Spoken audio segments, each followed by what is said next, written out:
Assalamualaikum warahmatullahi wabarakatuh. Waalaikumsalam warahmatullahi wabarakatuh. Waalaikumsalam warahmatullahi wabarakatuh. Apa kabar semuanya, sehat? Alhamdulillah sehat, Pak.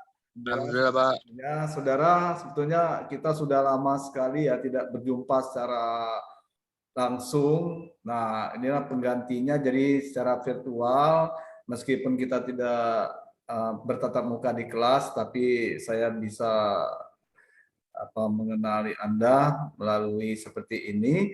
Dan tadinya saya maunya ini bertatap muka di kelas langsung ya, tetapi saya lihat cuacanya sangat ekstrim. Tadi itu hujan lebat, tapi sekarang udah berhenti saya lihat hujannya ya. Tadi hujan lebat, sekarang udah berhenti.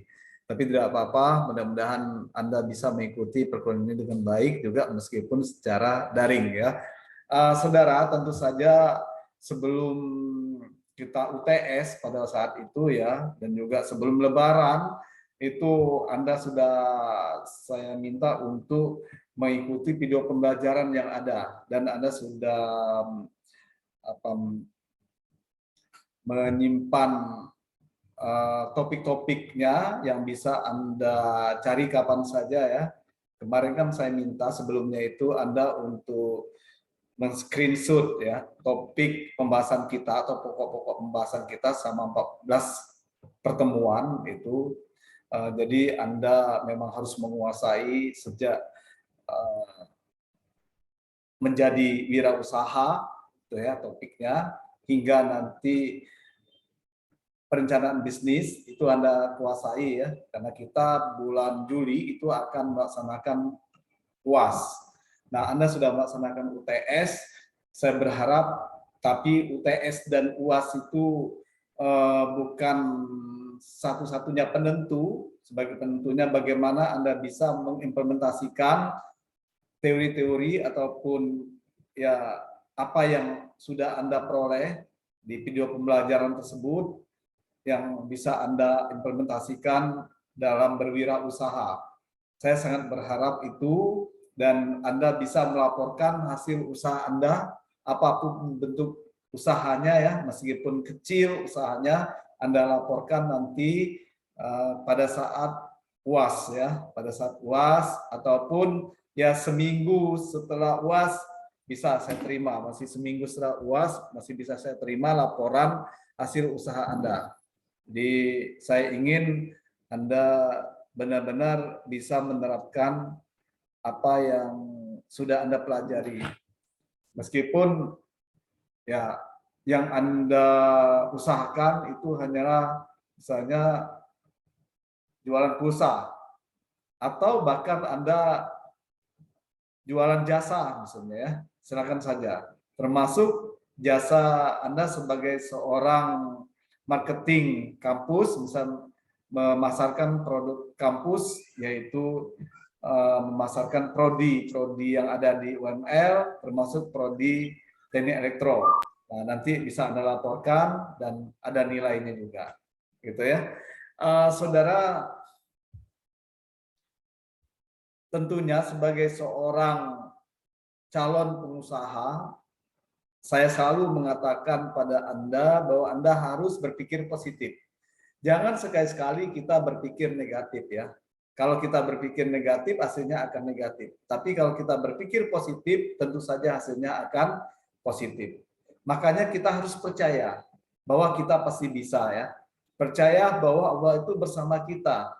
Dia akan membantu kita, meskipun sekarang Anda susah sekali di dalam membuka usaha Anda, di dalam ya mengembangkan usaha Anda misalnya, ataupun di dalam mendapatkan pelanggan-pelanggan setia Anda, sangat sulit karena bisa jadi orang lain lebih mudah dan sudah menjadi pelanggan tetap dari usaha-usaha lain. Tapi Anda jangan kecewa, terus berjuang untuk mendapatkan impian dan mewujudkan impian Anda itu. Yakinlah, jika Anda sungguh-sungguh, Anda juga pasti berhasil ya. Man jada wajada. Ingat bahwa kita hidup ini memang penuh perjuangan ya. Meskipun sekarang sulit, insya Allah mudah-mudahan nanti akan diberi kemudahan. Inna ma'al usri yusra fa inna ma'al usri yusra ya. Jadi saudara yang jelas yakin pada diri Anda bahwa Anda memang ingin mengubah hidup Anda lebih baik lagi. Nah, oleh sebab itu Anda harus yakin juga bahwa Anda itu memiliki faktor X.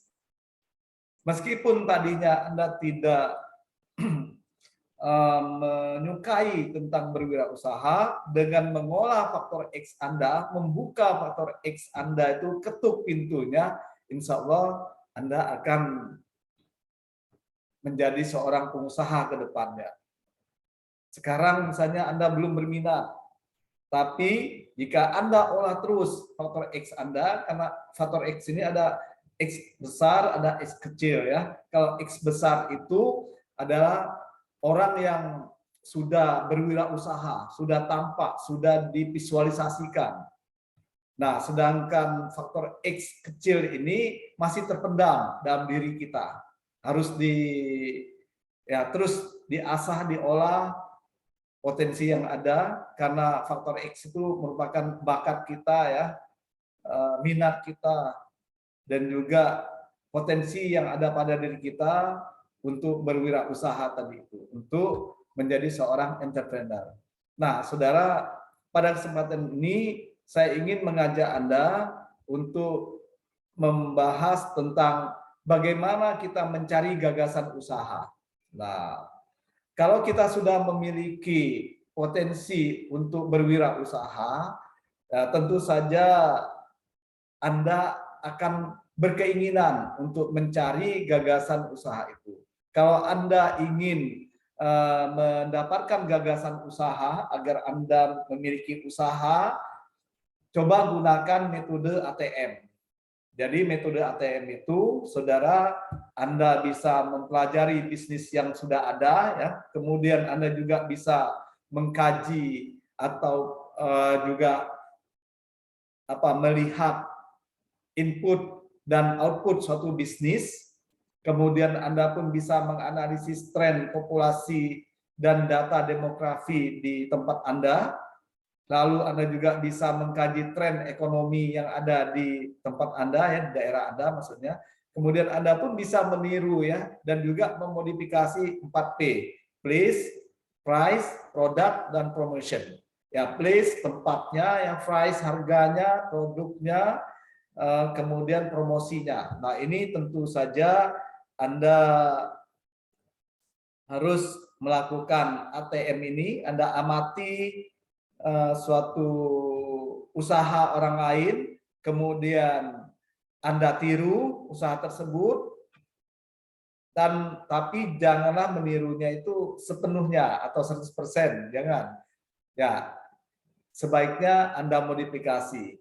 Makanya ada istilah ATM, amati, tiru, dan modifikasi, sehingga menjadi ya produk Anda yang sudah dimodifikasi tadi ya.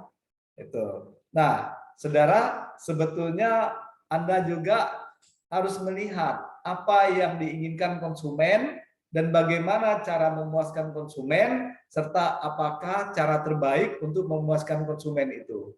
Nah, ingat, konsumen itu sebetulnya raja. Dia harus dilayani, harus dilayani dengan baik konsumen kita, sehingga dia tetap menjadi pelanggan setia kita ya.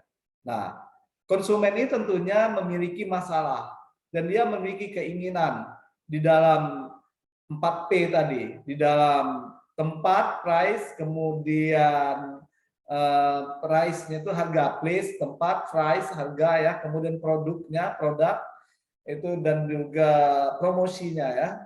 Itu mereka ingin sekali tempatnya itu yang surprise gitu, yang sangat menyenangkan. Kemudian mereka juga ingin harganya murah, terjangkau. Lalu mereka pun ingin produknya itu berkualitas. Kemudian mereka juga ingin sekali promosinya itu bisa ada promo-promonya, bisa ya mereka bisa mendapatkannya dengan mudah dan sebagainya. Kemudian saudara, makanya Anda harus mencari solusinya. Apa yang harus Anda lakukan? Apakah produk atau jasa yang dapat ditawarkan itu sudah memenuhi keinginan mereka? Nah, ini harus ada solusinya ya. Nah, makanya saudara, ada 4 cara sebetulnya untuk menilai apakah sebuah ide kita itu sebetulnya merupakan peluang yang baik. Nah, karena di dalam metode ATM ini sebetulnya ada hubungan kreativitas kita, ide kita, dan peluang di sana untuk memiliki ya usaha yang akan kita jalankan ke depannya. Kalau kita kreatif, sebetulnya akan muncul ide-ide baru, dan ide-ide baru itu menjadi peluang kita untuk membuka usaha ya. Makanya kita tadi, kalau kita kreatif, kita kunjungi ya usaha-usaha orang lain, kita lihat, kita perhatikan, yang kita lalu ada ide kita untuk mengikutinya. Jadi kita tiru. Kemudian kita memiliki ide baru. Bagaimana kalau kita modifikasi? Kalau misalnya tadi baksonya bulat, ya kita buat baksonya menjadi bakso cinta atau bakso ikan dan lain sebagainya. Nah, kemudian itu berarti menjadi peluang bagi kita ya, peluang bagi Anda untuk dijadikan sebagai usaha baru ya. Kemudian saudara, tadi saya katakan ada 4 cara untuk menilai apakah sebuah ide kita itu merupakan peluang yang baik. Yang tentu saja itu harus melihat pasar. Nah, pasar itu adalah konsumen Anda. Kemudian Anda juga harus melihat potensi pertumbuhan pasar. Bagaimana ya keinginan pasar tersebut, apa kebutuhan-kebutuhan mereka. Kemudian Anda juga harus melihat biaya yang Anda keluarkan. Nah, biaya ini tentunya Anda harus melihatnya atau mengkajinya, jangan sampai Anda ya rugi. Ya memang bisnis kalau tidak untung ya rugi, tetapi kita bisa meminimalisir kerugian itu ya. Tentu saja kita ingin biayanya murah, biayanya baik itu yang kita dapatkan dari apa itu yang dinamakan bahan baku misalnya ya, ataukah nanti hasil olahan dari bahan baku itu yang sudah menjadi produk utuh yang bisa kita jual dengan harga yang terjangkau, tapi kita tidak rugi. Nah itu. Kemudian risiko. Risiko ini juga memang harus kita perhatikan, apakah itu peluangnya bagus bagi kita. Oh ternyata risikonya sangat minim. Nah ini bisa kita kembangkan, apakah itu bisnis jangka pendek, jangka panjang, jangka menengah, maksud saya, maupun jangka panjang. Nah, saudara, jadi Anda memang harus mencari ide bisnis itu ya dengan melihat peluang yang memang bisa Anda jadikan sebagai peluang bisnis Anda untuk menjadikan ladang usaha Anda. Nah, carilah ide bisnis itu sebetulnya tipnya ya dengan Anda sering menghadiri pameran perdagangan misalnya, ataupun menghadiri investasi. Nah, lalu Anda juga bisa mempelajari keahlian tenaga kerja lokal. Nah, bisa jadi nanti tenaga kerja lokal itu bisa Anda gunakan untuk Anda jadikan sebagai karyawan Anda, ataupun bisa juga Anda melatih karyawan baru Anda seperti tenaga kerja lokal yang ada. Kemudian Anda juga bisa menginvestigasi material lokal dan juga sumber daya lainnya. Jadi material lokal ini bisa jadi misalnya di Lampung ini banyak sekali pisang misalnya, ataupun jagung atau ubi ataupun singkong misalnya ya.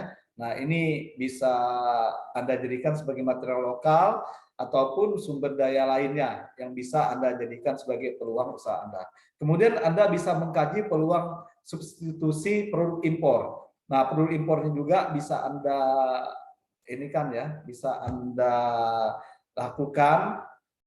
Jadi nanti Anda bisa melihat, oh ternyata jeruk misalnya itu ya, jeruk sangkis itu kalau di Cina itu murah kan harganya. Jadi Anda bisa mengkajinya, oh ternyata kalau dijual di Indonesia itu untungnya lebih banyak, lebih besar. Nah, Anda akhirnya berbisnis jeruk, misalnya jeruk yang Anda impor dari Cina. Bisa seperti itu juga. Itu juga peluang. Anda bisa melihat di pinggir-pinggir jalan itu orang yang menjual jeruk impor itu banyak sekali ya. Itu. Nah, kemudian saudara, saya juga ingin menyampaikan pada Anda bagaimana sebetulnya kalau kita sudah memiliki ide di dalam berwirausaha itu, ya berarti kita pun harus mengimplementasikan ide tersebut, kita harus yang memulai usaha yang kita inginkan, jangan ditunda-tunda ya. Jadi kita harus action, dan action. Kalau kita hanya sekedar konsep saja, no action concept only, ya kita tidak akan menjadi seorang entrepreneur, menjadi seorang pengusaha, tidak akan selamanya. Nah, makanya kalau kita sudah action, bagaimana cara kita memasarkan produk kita? Nah, jadi pemasaran produk ini juga harus Anda pelajari ya. Nah, saudara perlu Anda ketahui bahwa pada dasarnya pemasaran itu kan ada suatu proses sosial ya, yang di dalamnya itu ada individu dan ada kelompok yang akan mendapatkan apa yang mereka butuhkan, yang mereka inginkan ya. Mereka dengan cara kita menciptakan, menawarkan, dan secara bebas juga mempertukar produk yang bernilai dengan pihak-pihak lainnya. Bisa seperti itu di dalam pemasaran ya. Atau kita memasarkan produk, barang, dan jasa. Nah, kemudian saudara, makanya pemasaran barang itu bisa berupa pemasaran barang konsumsi, bisa juga berupa pemasaran barang industri, lalu kita juga bisa memasarkan jasa ya, pemasaran jasa, dan juga termasuk pemasaran gagasan. Nah, kalau kita pemasaran gagasan ini, kita memiliki proposal, kita memiliki business plan tadi itu, kita tawarkan kepada pihak yang memiliki modal, karena kita tidak memiliki modal. Nah, kalau kita memasarkan jasa, kita tidak perlu memiliki produk ya, produknya tidak nyata. Nah, kita tapi memiliki keahlian. Misalnya Anda bisa menawarkan jasa Anda untuk memperbaiki listrik, misalnya instalasi listrik, atau Anda bisa memperbaiki AC, misalnya AC-nya tidak dingin. Nah, itu kan Anda bisa menjadi seorang pemasar jasa ya. Anda bisa menjadi tukang servis. Nah, di sana. Jadi banyak sebetulnya peluang yang bisa Anda lakukan ya. Nah, saudara, saya kira ketika Anda sudah memahami sebetulnya tentang pemasaran tadi itu, Anda bisa memasarkan produk Anda tadi bisa melalui online ataupun melalui ya konvensional, ada tempatnya. Kemudian Anda bisa juga melalui brosur ya, mulut ke mulut juga ya, secara lisan. Tapi untuk saat ini lebih banyak pemasarannya itu melalui online, sehingga nanti jangkauannya lebih luas ya. Jadi online ada, offline juga ada gitu. Nah, saudara perlu Anda ketahui juga, Anda pun harus menguasai manajemen keuangannya. Jangan sampai nanti Anda itu mengeluarkan biaya usaha Anda lebih besar daripada penghasilannya. Yang sampai besar pasak daripada Tian ya. Nah, makanya manajemen keuangan itu penting Anda pahami ya, Anda pelajari manajemen keuangan. Nah, saudara, saya sangat berharap Anda bisa mengikuti video pembelajaran yang ada di YouTube Daman UML tentang ya mencari gagasan usaha, kemudian juga tadi pemasaran dalam wirausaha, pemasaran, bisnis, kemudian manajemen keuangan juga ya bisa Anda lihat di video pembelajaran saya. Nah, jadi saudara, kenapa kita menguasai manajemen keuangan? Nah, sebetulnya manajemen keuangan itu merupakan bidang keuangan yang menerapkan prinsip-prinsip keuangan dalam suatu usaha, suatu organisasi perusahaan. Nah, tentu saja untuk menciptakan dan mempertahankan nilai yang mereka miliki melalui pengambilan keputusan dan pengelolaan sumber daya yang tepat. Nah, nilainya itu bisa berupa uang ya.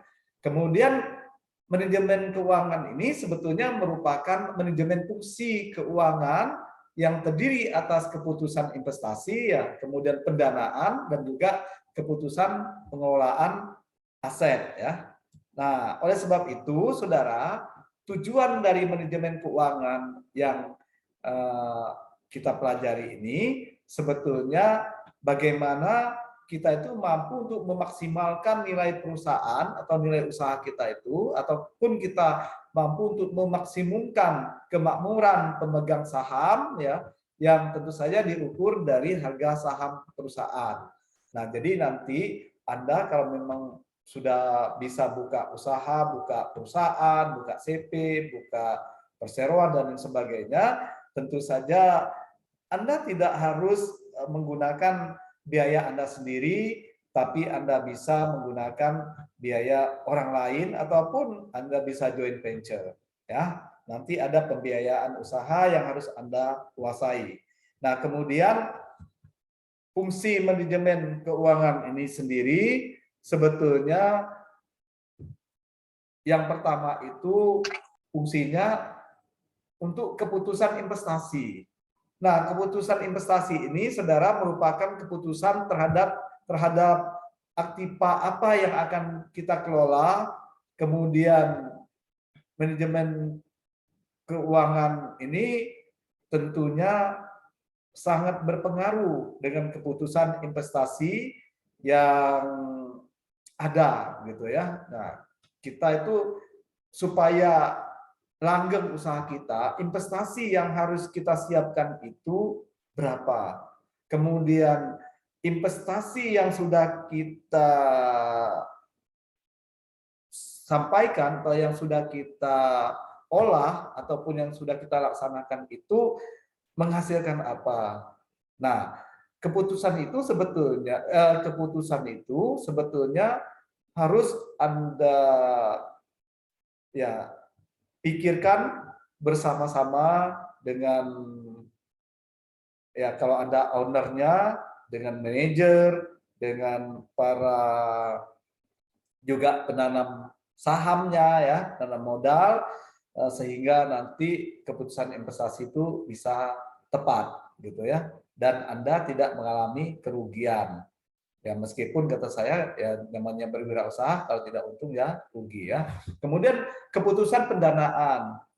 Nah, keputusan pendanaan ini saudara, ini menyangkut tentang sumber-sumber dana yang berada di sisi ATIPA. Jadi kan di dalam neraca kita itu ada dananya dari mana saja. Tadi saya sebutkan bahwa ada dana dari saham pemilik saham dari orang lain, bukan hanya sekedar pemilik modalnya Anda misalnya ya, atau Anda ownernya, tapi dari pihak lain juga termasuk dari bank misalnya, atau Anda meminjamkan uang dari pihak lain, koperasi, dan lain sebagainya ya, termasuk dari kartu kredit misalnya. Nah, saudara, ini juga keputusan pendanaan itu harus Anda perhatikan, jangan sampai nanti Anda salah pilih gitu. Bahwa Anda bisa mengambil keputusan mengenai penetapan sumber dana yang Anda perlukan untuk membiayai investasi Anda. Untuk penetapan tentang perimbangan pembelanjaan yang terbaik itu ataupun yang tentu saja ini bisa kita lakukan dengan teliti dan juga dengan hati-hati. Nah, kemudian keputusan pengelolaan ATIPA. Nah, ini saudara, manajer keuangan itu biasanya bersama manajer-manajer lainnya itu bertanggung jawab terhadap berbagai tingkatan dari aset-aset yang ada. Nah, tanggung jawab tersebut sebetulnya akan menuntut manajer keuangan itu lebih memperhatikan pengelolaan ATIPA lancar daripada ATIPA tetap. Nah, kalau ATIPA lancar itu kan investasi kita berjalan terus ya. Jadi produknya ada, kemudian ya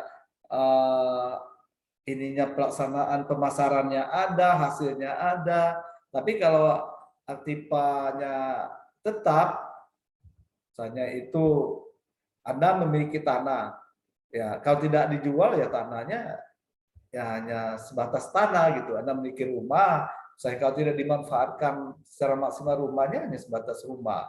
Nah, jadi kalau ATIPA lancar dia menghasilkan, sedangkan ATIPA tetap dia tidak menghasilkan. Nah, yang kita harapkan Anda memiliki kulkas misalnya, Anda bisa menghasilkan uang dari kulkas Anda. Misalnya kulkas itu bisa jadi sebagiannya bisa Anda tempatkan untuk membuat es, misalkan ada freezernya di atasnya ya, nah, seperti itu. Misalnya es lilin atau es apa yang sekarang ini yang memang seperti Itali itu, orang Itali membuat es apa itu namanya, es coklat, cappuccino dan lain sebagainya ya, yang sangat nikmat rasanya. Nah, kemudian saudara, saya berharap nanti untuk lebih lanjut tentang manajemen keuangan ini bisa Anda ikuti di video pembelajaran yang ada ya, itu lebih detail dan juga Anda bisa mengikuti ataupun membaca buku-buku yang berhubungan dengan manajemen keuangan ya, supaya Anda lebih paham. Karena nanti saya ingin Anda itu bisa membuat proforma neraca dari bisnis yang Anda jalankan, kemudian Anda bisa menghitung modal kerja yang Anda butuhkan dalam sebuah bisnis Anda ya. Kemudian saya ingin melihat juga berapa tingkat keuntungan dari investasi modal yang Anda sudah keluarkan. Kemudian Anda juga bisa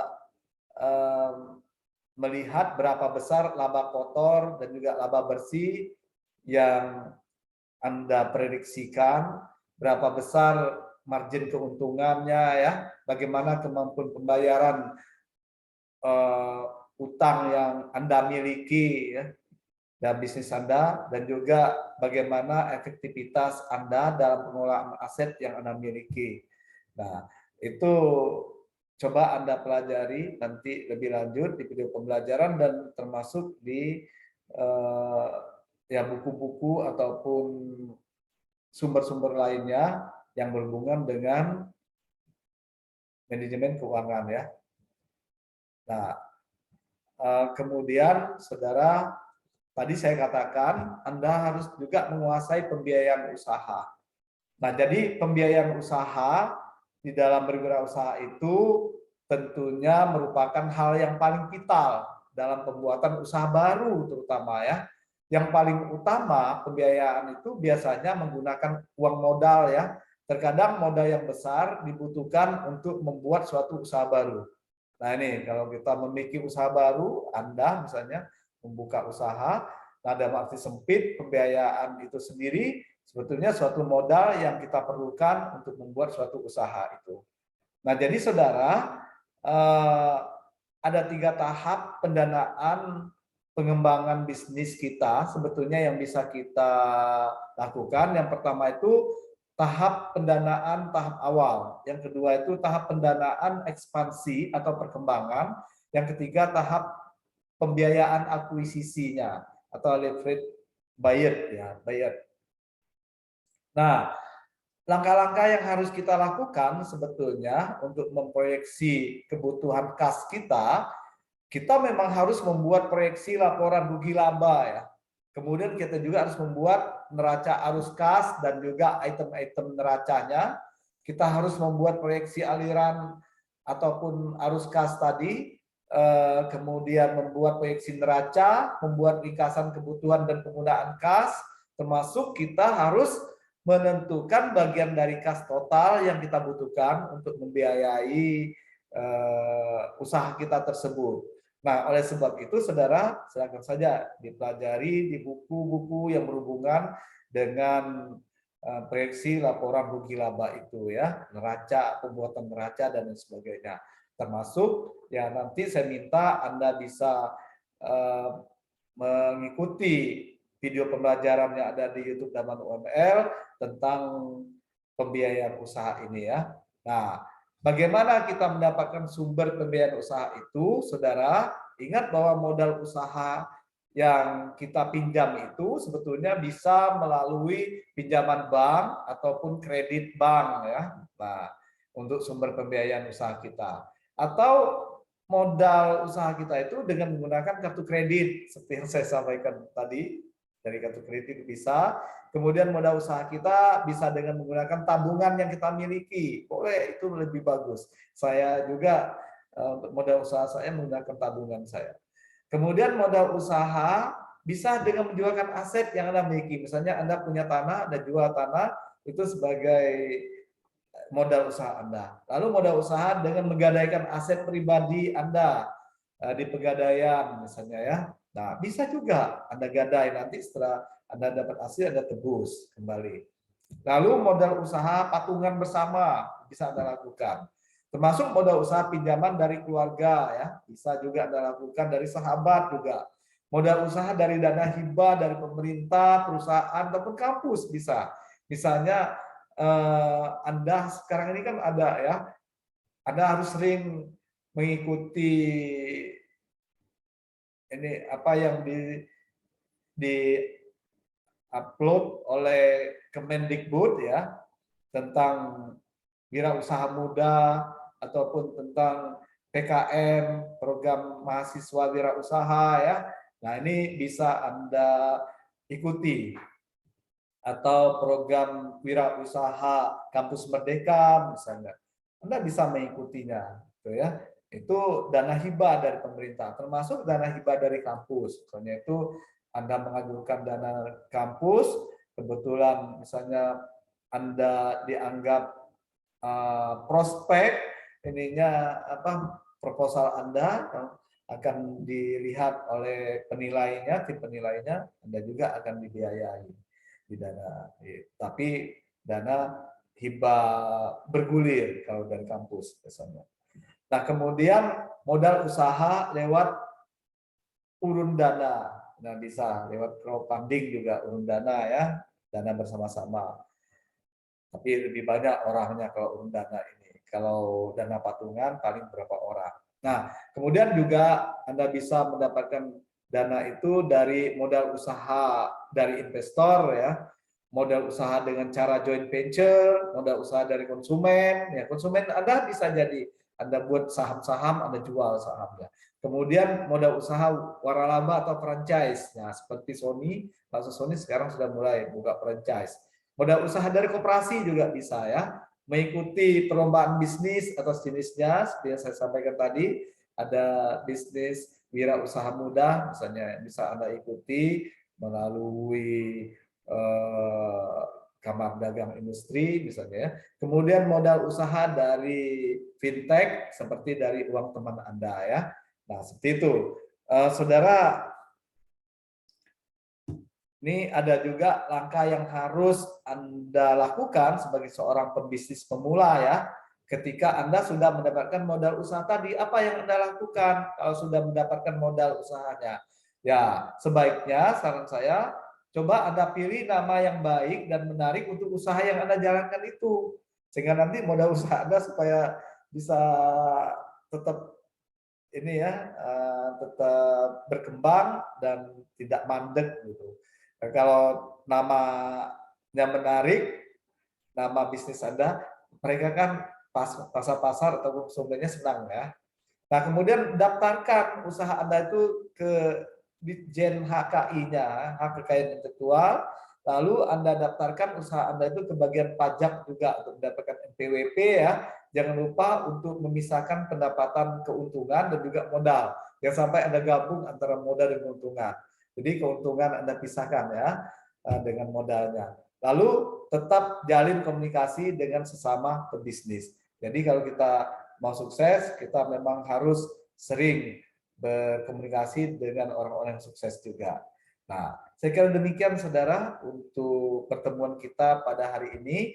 Jika ada yang ingin Anda tanyakan, silakan. Ada yang ingin tanyakan? Anda tinggal mengimplementasikan, jadi jangan hanya sebatas konsep ya. Saya ingin Anda betul-betul menjadi seorang entrepreneur. Jadi harus semangat, Anda pasti bisa. Ya. Hadi, ada yang tanyakan Hadi Prayogo?